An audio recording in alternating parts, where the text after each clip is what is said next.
About 5 years ago, Tesla introduced the Model 3. Now, this was a very significant electric vehicle for the market because it was one of the first long-range, affordable electric cars that money could buy, because it could go about 300 miles on a full charge, and you could also purchase one for just under $40,000. Now, of course, over the years, the Model 3 has gotten some small updates, over-the-air updates, but Tesla gave it a pretty significant refresh back in 2021. So as you can see, this week, I'm actually testing a 2022 Model 3 Performance that belongs to a local friend of mine. And as you can see by the spec in deep impact blue with the white interior, this is the top of the spec Model 3 Performance that pretty much looks identical to the one that I bought about 4 years ago that I sold back in 2020. So the big question I want to answer, if you guys have roughly $50,000 to $60,000 to spend on a fast, premium, long-range electric sports sedan, is the Model 3 Performance still one of the best ones that you can buy? Stay tuned to find out.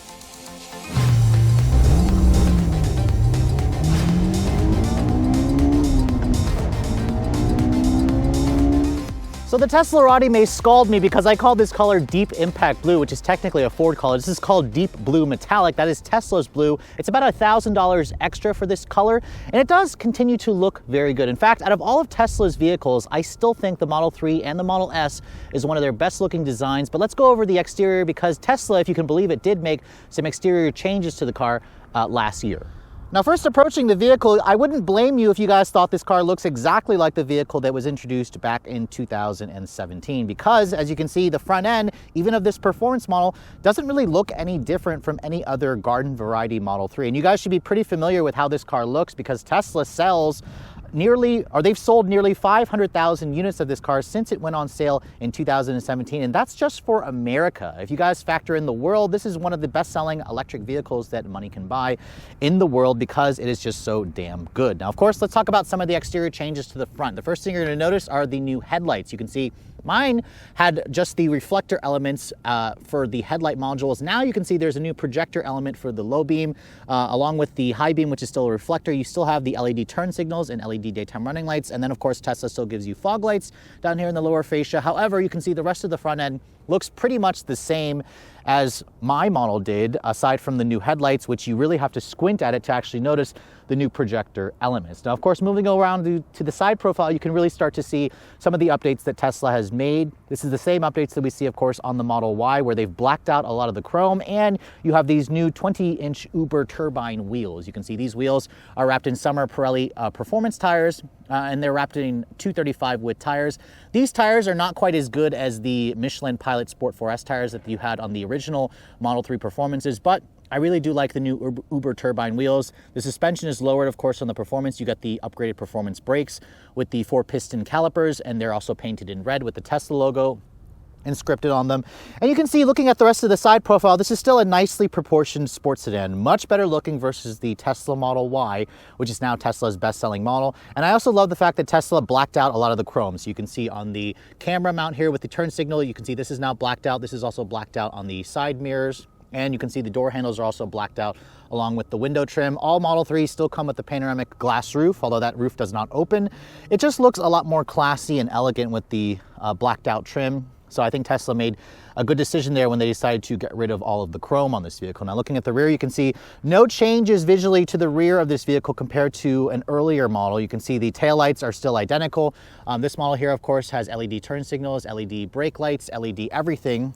They're all practically the same. The Performance version gives you the carbon fiber rear lip spoiler, and then you have the dual motor badge here with the red underline that notates this is the Performance. And then, of course, it wouldn't be a Tesla without a personalized plate. That is pretty clever, of course, that my friend who owns this vehicle put on his vehicle. But you can see the rest of the interior, or the rest of the exterior, still pretty much looks the same. The panel gaps in this vehicle, I was kind of examining it over my time with it, and I noticed this one doesn't have quite as many panel gaps as mine did. So it's nice to see that Tesla, of course, has improved the build quality, although it's still not perfect, which we'll talk about some of that later on when we get into the interior. Now, another new feature they added this year, or last year, is the new power opening rear trunk. Now, this vehicle is still not a liftback. I kind of wish Tesla had made it a liftback. You have to go buy a Model Y to get that. But you can see with the new power opening and closing trunk, it certainly gives it a more premium feel. And you still get a pretty good amount of cargo space back here, about 15 cubic feet of space. The seats fold down in a 60/40 manner. And you also have this really nice underfloor storage area where you can easily put the mobile charger for this vehicle. So still one of the more practical options if you guys have to get a sedan. So obviously there are not many exterior changes to this vehicle, but let's go ahead and hop into the interior because there are a couple of changes that I want to show you guys. Now, of course, with a Tesla, you can mostly just use your phone as a key. However, because this is not my vehicle, I don't have access to the Tesla mobile app.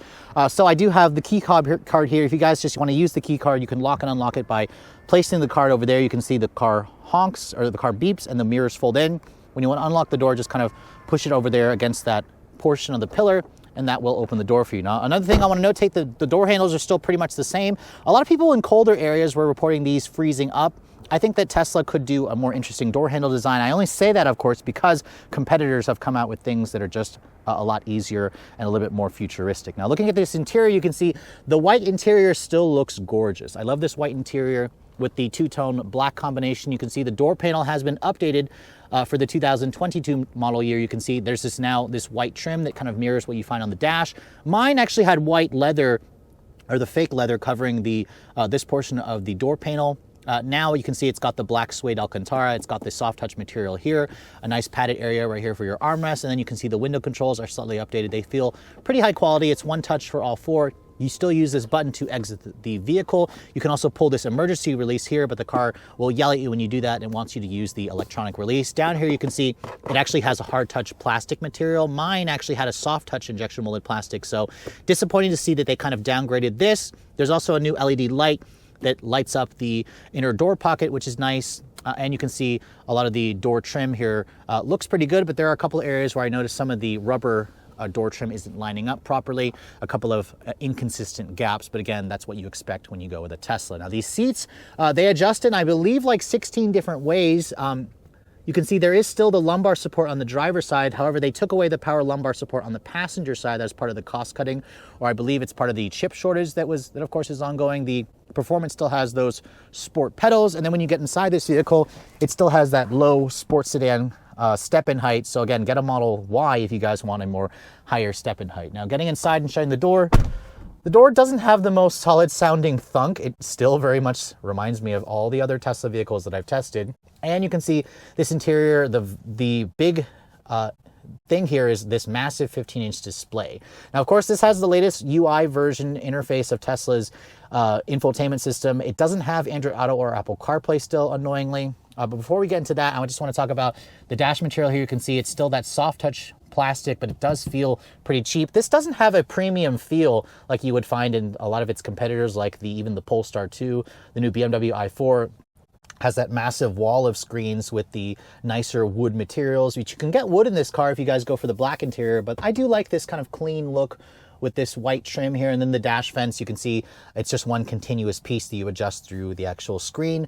What you do see here that's new is this center console. You can see there's now wireless phone charging, so you can basically just take your phone out and just place it right here. It's got a space for both phones, which is nice. This new center console has leather stitching. They got rid of all the piano black plastic and that finicky door that you had to like close really gently to get it to actually stay shut. I like this new center console, of course, with this like area here. This actually slides out. You can take this out as well to give you a little bit more deeper storage in here, which is nice. Or you can kind of keep this closed. I like how this doesn't get fingerprints. It doesn't also show scratches. You have your cup holders here, which is a pretty good size. You have a nice padded armrest over here. When you open this up, you can see the center console is a little bit on the shallower side over here. And I don't actually see any physical USB dongles, but there probably is something in here that I'm missing. But you can see the wireless phone charging pad is going to, rectify that anyways. Now, of course, let's go over to the interface because I could probably spend an entire video on this, but I'm going to try to shorten this a little bit. Now, as you can see, there is no screen here in front of you. That's always been a Tesla thing, although you can get that on the Model S and the Model X. So I wish Tesla would just add that on this vehicle here. But you can see all of your usual information is here. The graphics have been completely updated versus my Model 3. You can still access a lot of the car's controls by pushing the car icon here, and you can see this is where everything is, where you can interchange things. You can adjust things like your mirrors, your steering controls, which it's all through here still, and you still have to use the controls here on the steering wheel to actually change the mirror position. And if you want to get out of here, you can go into steering wheel, and this will again allow you to tilt and telescope the wheel. The wheel itself has a really great amount of adjustability, so you can kind of get into this car and get comfortable very easily. And you can also access things like the glove box. You can see if you push that, this will open up the glove compartment, which is damped and lined with felt. It's a pretty good size. That's the only way you can open up the glove box. There is no physical button over here.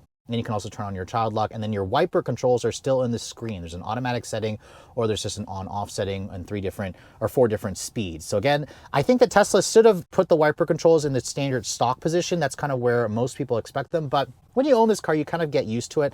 I certainly did when I had it. Now, going over here to a lot of the different modes, you can see the track mode that's still exclusive only to the Model 3 performance. And Tesla, it looks like, did add a couple of new options here. You can see there's a drift preset where if you push that, it basically just allows the car to have the tail step out. It turns off the stability control, or you can go to a race preset and you kind of customize how you want the stability assist, the handling balance. Obviously, this is my friend's car. I'm not going to be drifting this vehicle, and it's on the summer tires still.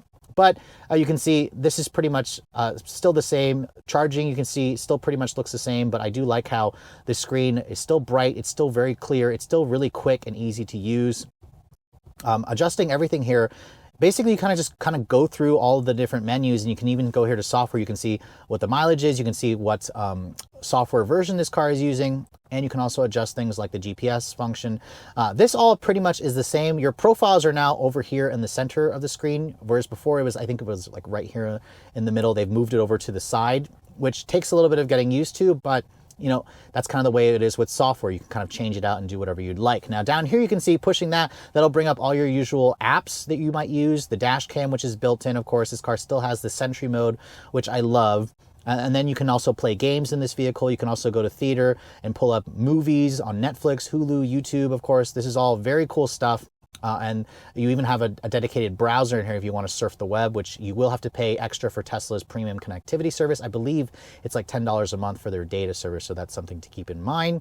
Over here you can see there's your phone information, music information. This car has its own built-in streaming music services, but you can't get satellite radio in this car. But you can also just mirror your phone via Bluetooth, which still would be nice if they gave us the full Apple CarPlay connectivity. You can see the 360 camera. Now Tesla gives you a side view camera here. Whenever you signal left or right, it'll actually show you what's in your blind spot. I also like how the car over there shows you when the turn signal is on or when you have the headlights on. I think that's a really nice, cool detail. And then if you want to go over here, you can see this is where you can have the most fun with this vehicle, because they do offer, of course, this light show function where you get out. It does this really cool Christmas-inspired theme, I believe, with the lights. The emissions thing, this is probably where I would have the most fun with this car, because anytime you push this left scroll wheel or turn on the turn signal, the car, of course, makes the lovely farting noises. And you can't help but laugh over this, because Elon Musk, obviously, he's got a very, interesting sense of humor. I really love this feature when my car had it. And the cool thing about this car is Tesla did make a couple of changes here where now you can actually change the horn in this vehicle. So Tesla allows you to actually go into the system here and change what the horn sounds like. So when you want to access the horn to change it, you go here to where I was, where emissions, but instead you go to boombox. This is where you can kind of change the horn sound. Now, of course, my friend actually changed it out and uploaded a couple of different sounds, which I think is really cool. I wish other manufacturers would do this. This is probably my favorite. Whenever you push the horn, which sounds normal, you can hear it plays the Move Bitch song by Ludacris, which is still one of my favorite songs to play when I'm driving. You can also hit there and replace the horn, so every time you do that, it'll play that sound, which I think is awesome. The regular horn itself sounds pretty typical. You can also go through a megaphone here. You can kind of project the noise outside the vehicle, which again, really cool system. I really hope other manufacturers are going to follow suit and add that feature. You can see over here, there's still that romance mode where it has the fireplace here. You can still do the sketch pad, of course, and you can still do the rainbow road. All of that is all cool gimmicks, which some of you may be impressed with, some of you may not be. It's kind of just depending on, what you guys like in your interior. This is still very simple. Everything is controlled via this screen. But I think Tesla has done a good job making updates. I still just want them to add Apple CarPlay and Android Auto. So let me know in the comments below if you think that Tesla still should add it. They've been refusing to add it even the last 10 years or so with their massive screens. I think they should just go ahead and have that. Now over here you can see, moving above me, the LED lighting in here is nice. The massive panoramic glass roof lets in a lot of light, although there is a fairly significant bar here that cuts into the space. But I do love how the fact that you have tons of headroom, but what I notice every time I get into a Tesla, there's a pretty significant echo sound in here, which kind of makes me think that there's not much in terms of sound deadening. But once you kind of get used to that, this interior still is very nice. You still have a 15-speaker premium sound system, which sounds very good, which is what you're going to need, because remember, there's no other noises that this car makes. But overall, it's still very comfortable. It still has plenty of tech, but it is lacking some basic tech features that I would like Apple CarPlay, and a heads-up display, or at least a display behind the steering wheel would be nice. Looking at the back seat, this also has not changed. If you guys want more rear seat legroom, you might want to go look at a Model Y, because Tesla says this car has about 35 inches of legroom back here, which, as you can see, this is where the seat is to drive for my friend. He's a little bit taller than me, but at 5'7" with the seat pretty much pushed back, you can see there's still a good amount of space back here for somebody short like myself at 5'7". When I get back here and shut the door, you can see the materials are pretty much the same as the front seats, although you don't have any of that white trim that you find on the front door panels. This is still hard touch plastic down here. You do have two USB-C charging ports down here, which I hear Tesla was getting rid of these on some of the later models when they were running low on chips. You still have rear seat air vents over here. You can see there's two map pockets, which is nice. And then if you want to fold down this armrest here, it does give you two cup holders in the armrest. The seats themselves are still pretty comfortable and supportive. And then above me, you can see still that beautiful glass roof with this big this big bar here that kind of cuts through. And I can see a couple of quality issues here. That doesn't really fit very well. This also right here doesn't really fit all that well. And then when I opened up here, you can see I noticed that also that didn't fit well. So still a couple of quality concerns, but this is kind of what you expect when you buy a Tesla vehicle. But the rear seat space is still pretty good, but just buy a Y if you guys need more rear seat space. Now, of course, because this is a Tesla, you guys probably want to know what the frunk looks like. And this is where Tesla, again, didn't make any changes. I like the fact that the Model 3 continues to offer a frunk. However, compared to my model, my earlier build, it looks like Tesla actually made a couple of cost-cutting decisions underneath the hood here. And that's something to notate if you guys had an earlier model. Now, of course, I don't know how much space this actual frunk has, but you can see it's a pretty good size. You can fit something like a couple of backpacks here. You can't really use this as a cooler because there's no actual drain. There's also a little button in here to get out, which I don't think a person could actually fit underneath the frunk anyways to get trapped in here. But mine actually had carpeted materials. It had a little bit more sound deadening, so it looks like Tesla removed that on the later build versions of this car. But since we're underneath the front here, let's talk about the powertrain specs for this vehicle. Now, this is the performance model, which means it comes standard with the long-range battery pack, and it comes with a motor in the front and a motor in the back to give you a total of, let's say, around 472 horsepower based on the 5% increase that Tesla added a couple of years ago. The original Model 3 Performance had around 450 horsepower. So we have roughly 20 more horsepower and 495 pound-feet of torque. So these are pretty impressive numbers. Remember, this car is all-wheel drive. It has a one-speed reduction gear transmission, and Tesla says you'll get to 60 in about 3.1 seconds and reach a top speed of 162 miles an hour. This model here, of course, with the wheels will go a total of 315 miles on a full charge. The most range you're going to find on a Model 3 is about 353 if you guys go for the 18-inch aero wheels on the dual motor non-performance. The standard range model will go about 263 miles, which is still very good range. This has more range than something on paper versus the BMW i4 and the Polestar 2, which are the direct rivals for the Tesla Model 3 and Model 3 Performance. Now, of course, I mentioned earlier the battery pack Tesla doesn't like to disclose, but we can assume it's about an 82 kilowatt hour battery pack or an 80 kilowatt hour battery pack. And in terms of charging, let's go over to the charging port here, because this vehicle has access to Tesla's vast supercharging network, which it still uses a power opening and closing door here. It still uses the Tesla proprietary connector. You can charge at a maximum of 250 kilowatts for this vehicle if you can find Tesla's new V3 superchargers. That is not quite as fast as what you're going to find or what you're going to get on the new Hyundai Ioniq 5, which will charge at a maximum of 320 kilowatt hours. Still very fast charging. You should probably go from about 10 to 80% in about 25 minutes or so. So still one of the quicker options. And remember, Tesla still has one of the most superior supercharging networks in the industry. All right, so it has been a few years since I have driven a Model 3 Performance. I should be very familiar with this car because it was my very first all-electric vehicle that I purchased nearly 4 years ago, if you could believe it. And I got rid of it about 2 years ago. So this car feels very familiar. It feels at home. However, I haven't had a chance to drive one since Tesla gave it that 5% increase in power back in late 2019. So technically, the one that I'm driving now has about 20 more horsepower versus the one that I had that I did so many videos on about 2 years ago. So I'm very excited to get behind the wheel of this thing and to test out these 0 to 60 because I didn't have my 0 to 60 testing equipment back then.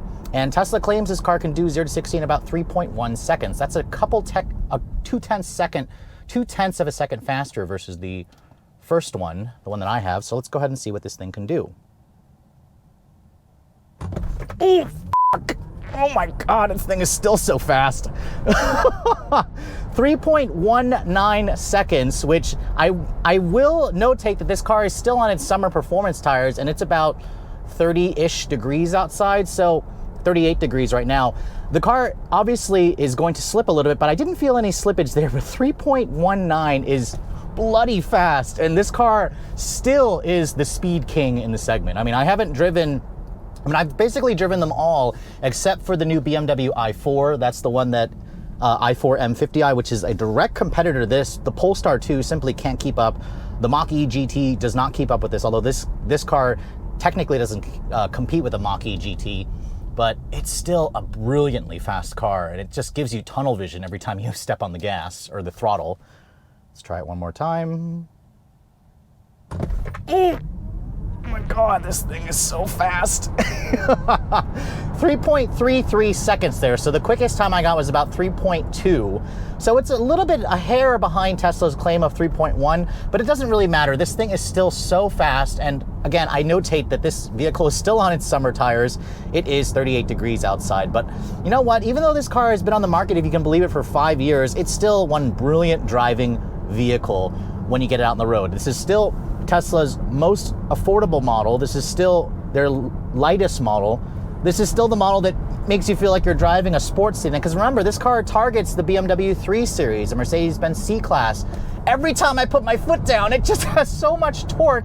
And what I love about Tesla is they don't limit the power like Ford does, where I can keep my foot all the way to the floor for longer than 5 seconds. It still gives me maximum power. So this car will crack off a 12-second quarter mile all day long. And in fact, I've seen it as quick as, I believe, 11.7 seconds, which is about a second faster than something like a Mach-E GT Performance. But the one car I'm really anxious to drive is the new BMW i4. So I'm glad that I'm driving this vehicle now, because when I finally do drive the i4, this is the benchmark that I'm going to be comparing it to. It still handles extremely well. It has quick, excellent steering. It's got amazing suspension tuning, although the ride is on the firmer side. But with the all-wheel drive grip that this car gives you, it just has so much traction.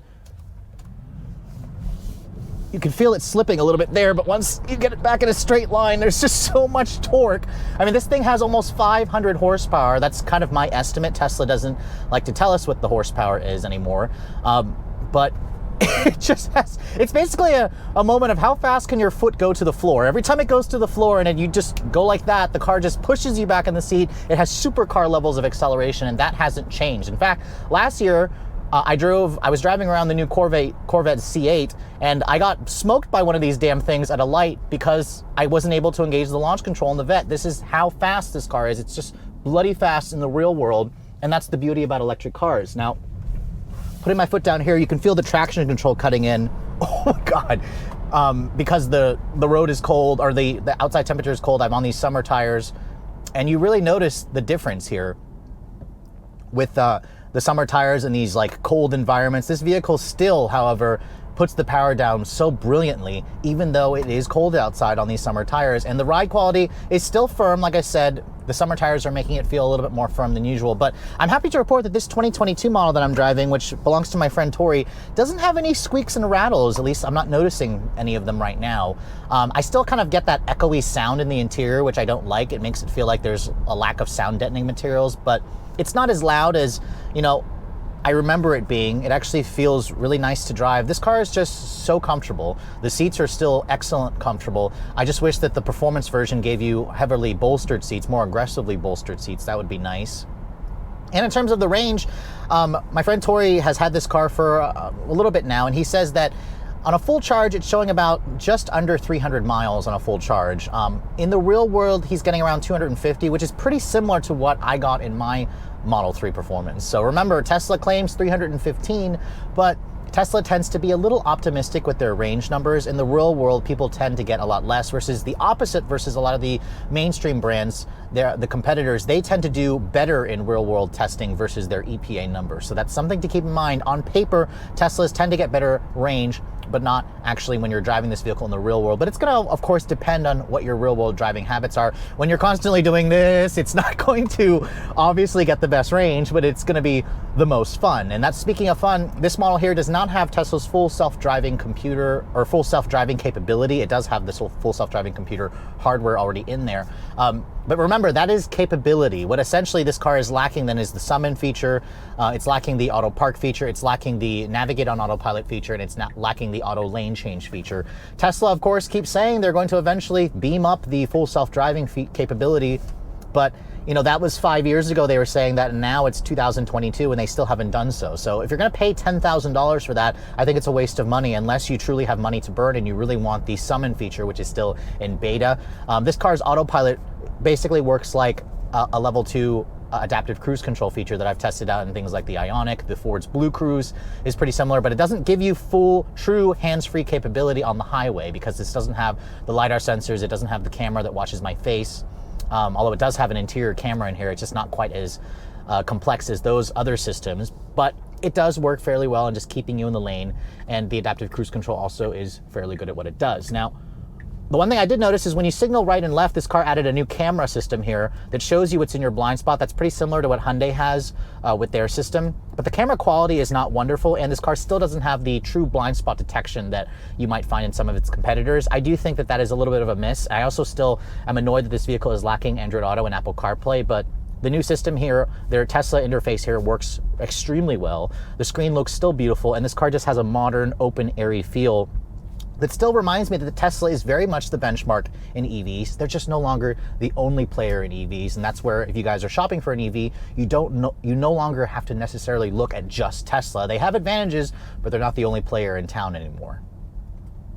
So even after nearly 5 years on the market, the Tesla Model 3 is still an incredibly quick and incredibly enticing sports sedan that also just happens to be electric. It has an interior that's still very comfortable, that's full of all the latest tech features, and I still think the seats are extremely comfortable. I love the white interior with this dark blue exterior color combination. I also like the new updates that Tesla made. They are very minor, like the new blacked out trim, the new 20-inch Uber turbine wheels. And really where my issue with the Model 3 lies is the fact that Tesla keeps the vehicle too simple. I mean, I think for the performance version, they should have included a more aggressive front and rear fascia, a wider body perhaps, more aggressively bolstered seats, a different steering wheel. I just want something that's going to make this car feel a lot more special. I mean, yes, I know a lot of you are probably saying, well, it's really stealthy, and I understand that. However, if you're going to be spending the extra money for the performance version, I expect a little bit more, and that's where a lot of the competitors are coming in, because when this car first came out, it was really in a class of its own, but now, of course, we have the Polestar 2, the BMW i4 Gran Coupe, which I still haven't had a chance to drive, and then if you guys want an SUV, there's vehicles like the Volkswagen ID4, the Hyundai Ioniq 5, the new Kia EV6, the new Genesis GV60, and of course the Ford Mustang Mach-E, which technically more competes with the Model Y. So still, I think the Model 3 Performance is one of the best looking Teslas that are still out there, but I do think that Tesla needs to start offering more colors, they need to start offering more equipment, and they need to start differentiating their performance models to kind of go again with the increased speed. Now, of course, if you guys are looking to buy one of these vehicles, you can still go to Tesla's website, give them a $250 deposit, and you'll have to wait a couple of months. They are literally pumping these out as fast as they can out of their Fremont factory. This model here still starts at around $45,000, just under $45,000 for the standard range version with rear-wheel drive and about 263 miles of range. Now, if you guys want the all-wheel drive version, you're gonna have to spend about $6,000 more to get the dual motor non-performance, which at $52,000 is still a pretty good deal considering what a lot of the competitors are priced out. This model here, the performance model, starts at $58,990, so about $8,000 more versus the standard range model. This particular one here that my friend bought has the $1,000 extra for the color, $1,000 extra for the white interior, plus the $1,200 destination charge. You're looking at around $62,500. That's about a couple grand cheaper versus something like the BMW i4 Gran Coupe, the M50i, and the Polestar 2 is going to be less expensive. However, you have to spec in a lot of options on the Polestar 2 to match this, and it's also about a second slower 0 to 60 wise for about $65,000. The BMW i4, if you guys spec it out with similar options, is about $70,000. But remember, the Model 3 does not qualify for the $7,500 federal tax credit anymore. So the other two competitors do. When you factor that in, the price of those vehicles equals basically what this car is priced at, which is still, again, an incredible bargain. So if you guys have roughly $60,000 to spend, you're okay with a sports sedan, you want one of the fastest and most vast charging networks in the industry, and you're okay with the fact that you're driving around a vehicle that you see basically everywhere because Tesla sells so many of these cars, and it doesn't really feel quite as special as it used to.